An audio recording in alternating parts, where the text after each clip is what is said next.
सवाल ये पूछा गया है कि क्या इजी पैसा अकाउंट खोलने पर जो इंसान को इजाफी मिनट्स, एसएमएस या एमबीज मिलती, उनका हुक्म क्या है।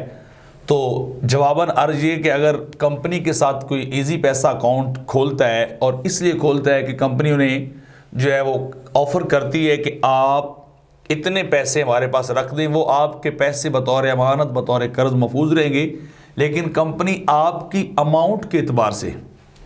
आपको रोज़ाना फ्री मिनट्स, फ्री एमबीज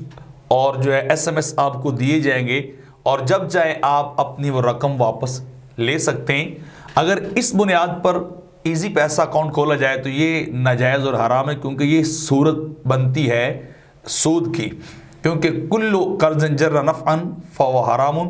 कि हर वो कर्ज जिसके ऊपर कोई नफ़ा लिया जाए तो वो सूद होने की वजह से हराम होता है। क्योंकि जब एक आदमी अकाउंट होल्डर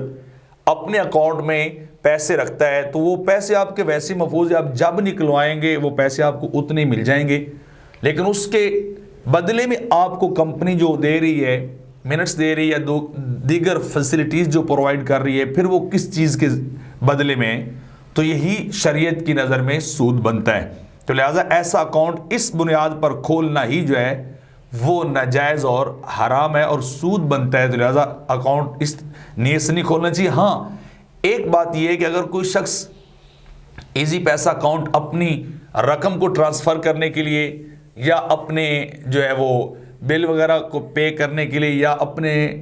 लोड को, मतलब अपना चार्ज कर मोबाइल को जो रीलोड करने के लिए, हासिल करने के लिए लोड जो है करता है, तो फिर तो वो ठीक है इस हद तक। लेकिन अगर वो मिनट्स भी लेता है तो मिनट्स उसके सूद में जाते हैं, शरई तौर पर हराम में जाते हैं, वो उसके लिए जायज़ नहीं है, क्योंकि वो रकम की परसेंटेज होती। 5,000 रखें तो थोड़े मिलेंगे, 10 रखेंगे तो ज़्यादा मिलेंगे, 15-20 हज़ार रखेंगे तो और ज़्यादा आपको एमबीज और मिनट्स दिए जाएंगे, हालांकि आपकी रकम तो महफूज पड़ी है। तो लिहाजा ऐसा अकाउंट इस नीयत से खोलना, ये मिनट्स और एमबीज लेना, ये हराम है, सूद है, इस्लाम में जायज़ नहीं, लिहाजा इससे बचना चाहिए।